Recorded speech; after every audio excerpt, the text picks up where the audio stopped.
자, 바울이 디모데를 만나서 디모데의 인생이 바뀌게 되잖아요.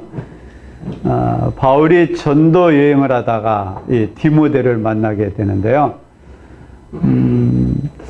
자, 한번 생각해 볼 것은 이 디모데가 아마 루스드라에서 바울을 만났을 것으로 보여지는데, 바울이 이 루스드라에 가서 이제 복음을 전하게 되잖아요. 복음을 전하러 루스드라에 들어가게 됐는데, 그곳에서 발을 쓰지 못하는 장애인을 보게 돼요. 나면서 걷지도 못하는 이 장애인을 보게 되자 이 바울이 이 장애인을 고치게 되거든요. 자, 이 장애인의 입장에서 보면 중도 장애인이 아니고 나면서부터 장애인으로 살아왔으니 그는 어쩌면 이 고침을 받는 것에 대해서는 포기하면서 살아갔을지도 몰라요. 그런데 바울을 만났다라는 것이죠. 바울을 만나면서 그는 도저히 생각하지도 않았던 이 발을 고침을 받게 되었어요. 그래서 일어서서 걷고 뛰지도 않았겠어요? 자, 나면서부터 걷지도 못하던 사람이 어떠한 사람을 만나더니 갑자기 벌떡 일어나서 뚜벅뚜벅 걸어가 막 뛰어가요. 그걸 지켜보는 사람들이 과연 어떤 생각을 갖게 되었는가 말이에요. 나면서부터 장애를 갖고 있는 사람, 그 주변 사람들은 다 알고 있잖아요. 저는 도저히 일어설 수 없다라고 그들은 생각해 왔잖아요. 그런데 바울을 만나더니 바울을 통하여 치유가 돼. 벌떡 일어서 뛰어. 그때 사람들은 막 환호성을 지르는 거예요. 우와, 제우스 신이 내려왔구나. 또 그 옆에 있는 바나바를 와, 헤르메스 신이 내려왔구나 하면서 바울을 제우스 신이라고 하고 바나바를 헤르메스 신이라고 하면서 뭐 환호성을 지르며 바울에게 몰려드는 거예요. 자, 그런데 한번 궁금한 점은 이때 디모데가 어디에 있었을까 하는 거예요. 디모데가 이 바울이 발을 쓰지 못하는 이 사람을 치유하는 그 현장에 있었을까요? 아니면 막 사람들이 바울과 바나바를 제우스 신이다, 헤르메스 신이다 하면서 막 환호성을 지르는 그 소리를 듣고 어디서 막 이상한 소리고 막 환호성이 나네, 함성이 나네 하면서 그게 궁금해서 디모데가 그때 찾아왔을까요? 바울이 그곳에서 치유의 역사를 일으키고 복음을 전하게 될 때 과격한 유대인들이 저 안디옥에서 이고니오로부터 내려와 갖고는 바울의 복음 전도 사역을 막 방해를 해요. 어느 정도 방해했냐면 막 돌을 내리쳐서 바울이 돌에 맞아 이 사람들이 죽은 줄 알고 성 밖에 던졌어. 그 정도로 아마 기절한 건지 죽었는데 주님이 살려주신 건지 알 수는 없지만 기절할 정도로 돌에 피투성이가 된 채로 성 밖에 내던지게 돼요. 자, 이때 디모데가 막 과격한 유대인들이 막 돌을 던지려고 막 몰려들 때 디모데도 궁금해서 바울이 돌에 맞는 그 현장에 찾아갔을까요? 아니면 그 바울이 성 밖으로 내던질 때 디모데도 바울이 왜 저 사람이 왜 피투성이가 된 채 저 성 밖으로 내던지게 되나 하면 궁금하면 따라갔을까요? 언제 디모데는 바울을 만났을까 하는 점이에요. 또 이 바울이 더베로 내려가게 되는데요. 더베로 갔다가 다시 루스드라와 이고니온과 안디옥으로 돌아왔어요. 그래서 이 루스드라에 와서 또 이고니온으로 가서 또 안디옥에 가서 제자들을 더 굳게 했다. 다시 훈련을 시켜 다시 말씀으로 더 양육을 시키게 되는데요. 자, 루스드라가 어떤 곳인가 말이에요. 루스드라는 이 바울을 돌로 내리쳐갖고 바울이 거반 죽게 만든 곳이 바로 루스드라였어요. 자신을 향해 돌을 내친 그곳에 바울이 다시 찾아갔다라는 것이죠. 자기에게 고통을 준 그 성에 들어와서는 복음을 전할 때, 이때 디모데가 더 관심을 갖고 어떻게 자기를 돌로 쳐서 거의 죽게 만든 그 성에 다시 와서 복음을 전하는 거야? 해서 그때서야 관심을 갖고 바울에게 와서 복음을 들었을까? 디모데는 어떻게 바울이 전하는 복음의 말씀을 듣게 되었을까? 어떻게 바울을 따라가게 되거든요. 그렇다. 어떻게 바울을 따라가 복음을 전하는 그 전도 대열에 참여했을까 말이에요. 바울은 단순히 이 복음 전도 대열에 따라가는 정도가 아니라 나중에는 이 목회자로 안수를 받게 돼요. 어쩌면 디모데가 목회자로 안수받는 데 있어서 바울의 영향이 크지 않았겠어요?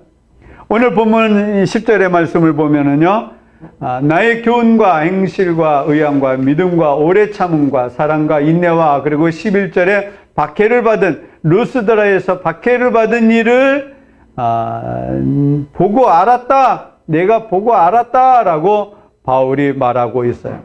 자, 이 말은 디모데가 바울이 과격한 유대인들에게 돌에 맞아 거반 죽게 되었을 때 디모데가 그 현장에 있었다라는 말 아니겠어요? 어쩌면 돌에 맞아 죽었다라고 생각할 때, 그래서 바울을 성 밖으로 내던질 때 디모데가 그 광경을 목격했을 것이다 라고 볼 수 있다라는 것이죠. 또 며칠 후에 다시 루스드라 성에 들어와서는 복음을 전해, 자신을 향해 돌을 쳐서 거반 죽게 만든 피투성이로 만든 그곳에, 자기에게 상처를 준 그곳에, 자신에게 고통을 준 그곳에 바울은 다시 들어가서 복음을 전했어요. 엄청난 고통을 준 도시에 어떻게 바울이 다시 들어갈 수 있었을까요? 그 트라우마 때문에, 그 상처 때문에. 루스달의 루자만 들어도 막 질리지 않았겠어요? 다시 들어가고 싶지가, 꼴도 보기 싫어. 그런데 바울은 죽을 고비를 넘긴 그곳에 다시 들어가서 복음을 전해, 그곳에 믿음의 형제들에게 다시 말씀을 전하며 그들의 믿음을 더 굳게 세웠다라는 것이, 이런 바울을 바라볼 때, 디모데가 바울을 바라보게 될 때 어떤 생각을 갖게 되었을까 말이에요. 자신에게 고통을 준 그 성에 다시 들어와서 복음을 전하는 이 바울의 모습, 이 모습에 디모데는 어쩌면 크게 감동하지 않았을까요? 그래서 그 바울의 전도 대열에 참여하지 않았을까 하는 그런 생각을 해볼 수 있어요. 이제 디모데는 바울을 따라다니게 되는데요. 바울을 따라다니게 되면서 바울로부터 많은 말씀으로 훈련받지 않게 되어서 바울이 또 어떤 성격을 갖고 있는지도 알게 되었을 것입니다. 또 바울이 어떤 태도로 복음을 전하는지 바울을 따라다니면서 더 깊이 깨닫게 되었다는 것이죠. 그뿐만이 아니죠. 바울이 온갖 고난을 겪는 그 과정에서도 끝까지 인내하며 참고 견디며 복음을 전하는 그 모습도 지켜보았을 것입니다. 그뿐만이 아니라 바울이 교회를 향해서 얼마나 사랑의 마음을 갖고 있는지도 느끼지 않았겠어요. 그래서 디모데가 이 바울의 영향으로 목회자로 안수 받게 되었다고 볼 수 있다는 것이죠. 자, 이제 디모데가 목회자로 안수받고 이제 에베소에서 사역하게 되는데요. 자, 에베소는 디모데가 목회 사역을 하기에 과연 어떤 곳이었을까 하는 점이에요. 바울이 지금 오늘 본문의 말씀에서 자신이 박해를 견뎌낸 그 사실에 대해서 지금 말하고 있잖아요. 자, 어떻게 믿음을 가지고 이 고난과 박해를 참고 견디었는지에 대해서 지금 바울은 말하고 있어요. 자, 왜 자기가 당한, 왜 자신이 겪은 이 고통을 다시 한번 말하고 있는가 하는 점이에요. 바울은 오늘 본문 앞부분에 보면 5절에서 끊어야 될 사람에 대해서 이야기하고 있어요. 경건의 모양은 있으나 경건의 능력을 부인하는 자니 이 같은 자들에게서 내가 돌아서라, 그들과 관계를 끊어라 라고 말을 하고 있어요. 이들과 관계를 왜 끊으라고 그럴까? 그들을 더 사랑하고 보살피고 도와서 경건의 능력이 없으면은 모양만 있고 능력이 없으면 다시 훈련시켜서 능력 있는 사람으로 키우면 되잖아요. 근데 왜 그들에게서 돌아서라고 말하는 것일까 말이에요. 이 사람들의 그 경건의 능력을 부인하는 자들 그 앞부분에 보면은 2절에 사람들이 자기를 사랑하며 돈을 사랑하며 자랑을 늘어놓고 있어요. 쾌락을 사랑하기를 하나님보다 더 사랑.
바울은 이 사람들과의 관계를 끊으라고 지금 말하고 있다는 것이죠.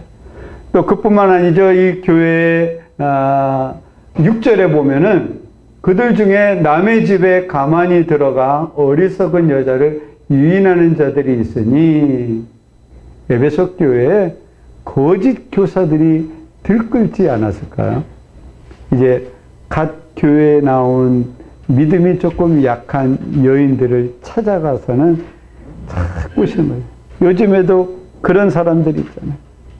집마다 또 방문해 갖고 사람들을 만나서는 우리 성경 한번 연구해 볼래요? 하면서 성경에 우리 교회에서 이 말씀은 해석하기가 조금 모호해. 잘 알 수 없어. 그런 내용은 이 말씀의 진리가 뭔 줄 알아요? 왜 기성교회에서 이거를 해결 못하는 줄 알아요? 왜 이거를 답을 주지 못하는 줄 알아요? 그거는 영적인 눈이 어두워서 그래요. 우리는 다 이거를 알아요 하면서 그 말씀을 해석해 주면 거기에 혹해갖고 와, 정말 당신은 성경을 아주 탁월한 능력을 갖고 있군요. 그래서 거기에 폭 빠져. 그런데 문제는 뭐예요? 6절 하반절에 보면 그 여자는 죄를 중히 지고 여러 가지 욕심에 끌림받아 7절에 항상 배우나 끝내 진리의 지식에 이를 수 없느니라. 처음에는 그럴듯해. 처음에는 그 말씀이 진리인 것 같아. 그런데 끝내 진리를 깨닫지 못한다라는 것이 거짓 교사들이 가정마다 돌아다니면서 막 사람들을 유혹하는 거야. 자기 편을 만들기 위해서. 교회가 어려움에 빠지지 않겠어요? 바울이 온갖 고난을 당하면서도 열심히 복음을 전할 때 디모데는 크게 감동을 받았을 거예요. 죽음의 고통을 준 그 도시에 다시 들어가서 복음을 전하는 그 태도에 디모데는 바울에게 고개를 숙일 수밖에 없었을 것이, 온갖 고난의 자리에 들어가 옆에서 지켜보면서 또 바울로부터 훈련을 받으면서 지도자로 어떻게 살아야 하는지, 어떻게 해야 지도자로서 바른 삶을 사는 것인지 많은 훈련을 받았을 것이에요. 근데 문제는 뭐예요? 바울이 당하는 고난, 그 고난을 디모데가 직접 겪지 않았다는 것입니다. 저도 보면 담임 목사, 부목사 시절에 그걸 많이 느꼈는데요. 담임이 돼서야 그걸 깨닫게 돼요. 그전에는 뭐 여러 가지 어려운 문제가 있어도 항상 담임 목사님이 다 방어해 주잖아요. 실수하는 부분 다 방어해 주잖아요. 교회의 커다란 문제, 뭐 부목사가 다 짊어지고 가요. 담임 목사님이 다 짊어지고 가죠. 부목사는 그 옆에서 그냥 줄줄줄 따라갈 뿐이죠. 그러면서 나는 내가 담임이 되면 나는 저렇게 안 할 텐데 하면서 불평, 비난만 늘어놓던 시절이 있었어요. 담임 되면은 이런 소리를 하던데 저도 어쩔 수 없는가 봐. 자, 이 담임의 그늘 아래서 고난을 직접 겪지 않았어요. 근데 지금 디모데가 바울이 에베소에서 목회하도록 이 사역장을 남겨주었잖아요. 자, 이 디모데가 전에는 바울을 따라다니던 위치에서 이제는 직접 에베소 교회를 목양하는 위치로 바뀌어졌어요. 자, 디모데는 전에는 바울이 당하는 그 고난 옆에서 지켜보면서 살았어요. 그런데 이제는 고난을 직접 자기가 몸으로 체험해야 되지 않겠어요? 직접 그 고난을 받는 자리에 직접 들어가야 했다라는 것입니다. 예배 시간이 되면 사람들이 몰려들겠죠? 경건한 사람들이 하나님 앞에 예배드리고, 또 경건의 모양으로 예배에 참여하는 사람도 있었을 것이, 그러나 모두 한 목소리로 하나님을 찬양하고 하나님께 영광을 돌리고 말씀을 듣고 그래. 또 예배 후에 공동체 식사에서는 다 함께 모여서 식사를 나누며 즐겁게 대화를 나누고 그래요. 자, 그런데요, 디모데가 바라볼 때 어떤 사람들은 열심히 하나님의 말씀 안에 훈련받으면서 더 열심히 적극적으로 경건의 능력을 발휘하는 사람이 있는가 보면, 또 어떤 부류 사람들은 도무지 바뀌지 않아 맨날 시기하고 싸우고 불평하는 소리, 원망하는 소리. 교회에 와갖고는 이번에 저 사람을 어떻게 꼬셔갖고 내 물건을 팔을까, 막 이런 생각. 이번에는 저 사람한테 어떻게 말해갖고 돈을 좀 받아내서 다른 데 투자할까? 막 이런 생각만 하는. 또 와갖고는 자기 자랑 만들어는. 우리 집이 말이야, 내가 집을 얼마짜리를 샀는데, 내가 이번에 말이야, 어떤 지위에 올랐는데, 자기 교만에 빠져 있어. 교만하고, 끊임없이 남을 헐뜯고 살아가고 있다는 거예요. 변화가 없어요. 그뿐만이 아니죠. 거짓 교사들은 집마다 돌아다니면서 믿음이 약한 사람들을 유혹해서 교회가 막 어려움에 빠지게 돼요. 사람들만 유혹하겠어요? 디모데를 향해서 계속 공격하지 않겠어요? 당신이 진리의 말씀을 알아. 야, 말씀에 이렇게 기록이 되어 있는데 하면서 막 따지고 덤벼들지 않았겠는가 말이에요. 사실 디모데는 편하게 목회할 수도 있었어요. 한없이 안정된 가운데 목회할 수도 있었다라는 것입니다. 어떻게 하면 편하게 목회할 수 있을까요? 우리도 그러잖아요.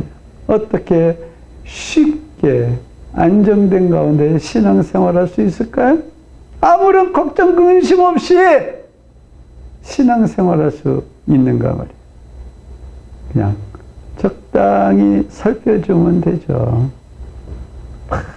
치지고 볶고 싸우면 한 걸음 물러서서 니네들 계속 싸워라. 나만 건드리지 마라. 나만 피해 주지 마라. 그냥 교회에 나와서 싸워. 그래, 나만 건드리지 마. 막 쳐라. 그런데 교회에 피해만 주지 마. 그냥 교회 와서 헌금만 많이 하면 돼. 그죠? 교회는 편안한 곳이잖아. 교회는 쉬는 곳이잖아. 그러니 와서 지지고 볶고 싸워도 그냥 와서 편안하게 즐기다가 가. 라고 디모데가 생각했다면 한없이 편안하게 목회할 수도 있었을 것이에요.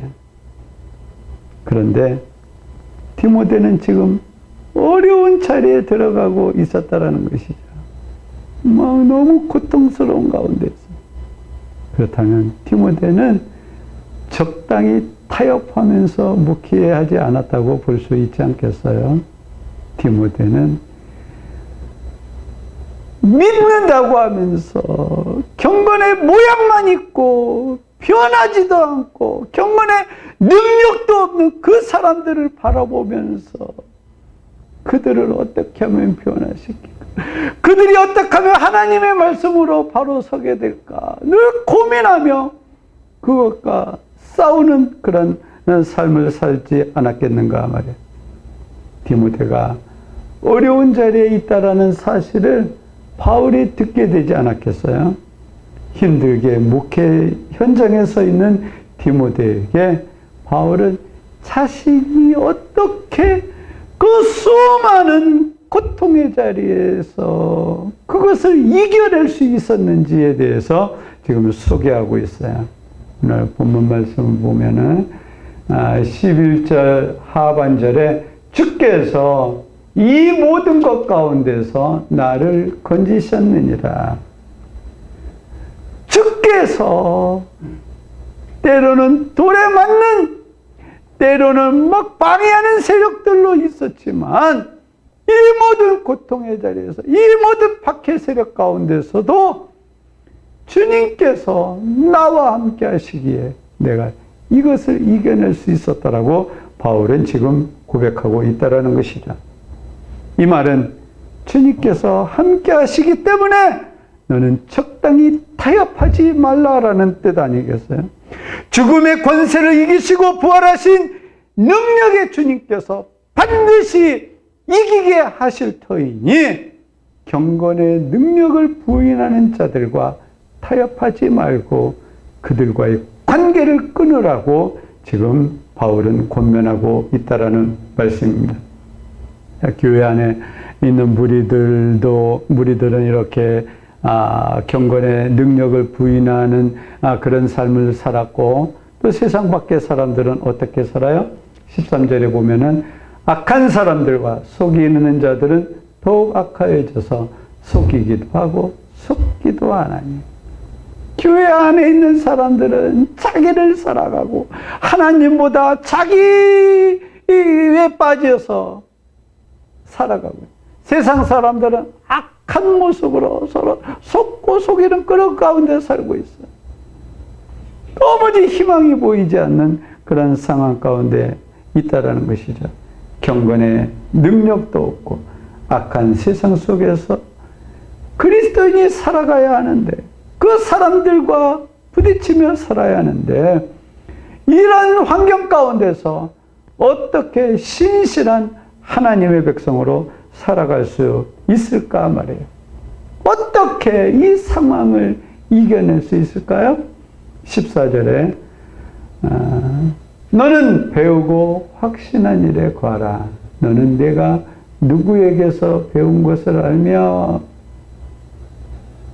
디모데가 어려서부터 외조모의 영향을 받았고요. 디모데가 아기 때부터 어머니의 영향을 받았어요. 어머니로부터 하나님의 말씀으로 교육받아 이것을 기억하라라는 것이죠. 또 바울을 따라다니며 훈련을 받았어요. 이 훈련받은 것을 기억하라는 말씀입니다. 또한 이 상황을 이겨낼 수 있는 유일한 해결책은 단 하나, 15절에 어려서부터 성경을 알았나니 성경은 능히 너로 하여금 그리스도 예수 안에 있는 믿음으로 말미암아 구원에 이르는 지혜가 있게 하느니라. 성경이 우리에게 유일한 책이라고 말하고 있어요. 우리를 옳은 길로 인도하는 유일한 책이 바로 성경이라는 사실입니다. 성경은 우리를 하나님의 그 진리의 길로 인도해요. 그리스도의 그 거룩한 모습으로 성장 자라나도록 돕는 책이 바로 하나님의 말씀, 이 성경책이다라는 거예요. 세상에 많은 책이 있지 않습니까? 그러나 그 책들은 참 지혜가 될 수 없고 참 지식이 될 수 없어요. 오직 하나님의 말씀만이, 하나님의 그 입술에서 나온, 하나님의 입에서 나온 그 이 하나님의 말씀만이 참 지혜가 담겨 있고 참 지식이 담겨 있다라는 사실입니다. 나는 그저 적당히 타협하면서 살 것인지, 아니면 믿음으로 이겨내며 온갖 어려움이 나한테 닥친다 하더라도 좌절하지 않고 포기하지 않고 그것에 굴복하지 않고 그 이겨내며 살아갈 것인지, 어떤 삶을 살 것인지 한번 생각을 해야 할 것이에요. 그럼 어떻게 이것을 이겨낼까요? 하나님께서 주신 이 말씀, 이 말씀만이 이 어려운 환경을 이겨낼 수 있는 유일한 해결책이다라는 사실입니다. 나는 어떻게 살아가겠습니까? 나는 무엇을 의지하며 이 악한 세상을 이겨낼 수 있을까 말이에요. 하나님의 말씀을 가지고 살아가며 이것을 이겨낼까요? 아니면 세상과 적당히 타협하는 세상의 논리로 이겨낼 것인지요? 무엇을 가지고 살아갈 것인지 깊이 생각하며 사는 우리들의 삶이 되길 바라겠습니다. 기도하겠습니다. 하나님, 우리에게 진리의 말씀을 주신 은혜 감사드립니다. 우리에게 영원한 생명의 길로 인도하신 주님께 감사드립니다. 생명의 길로 인도하는 유일한 이 성경책, 하나님의 말씀이 담겨있는 이 성경책을 늘 가슴에 품고 이 말씀 의지하며 살아가기 원합니다. 세상과 적당히 타협하지 않고 오직 진리의 말씀만을 따라가는 우리 모두가 되어서 하나님의 자녀로서 거룩한 성품을 소유하며 살아가는 우리 모두가 되게 없어서 예수님의 이름으로 기도드렸습니다. 아멘. 나는 전능하신 하나님 아버지 천지의 창조주를 믿습니다.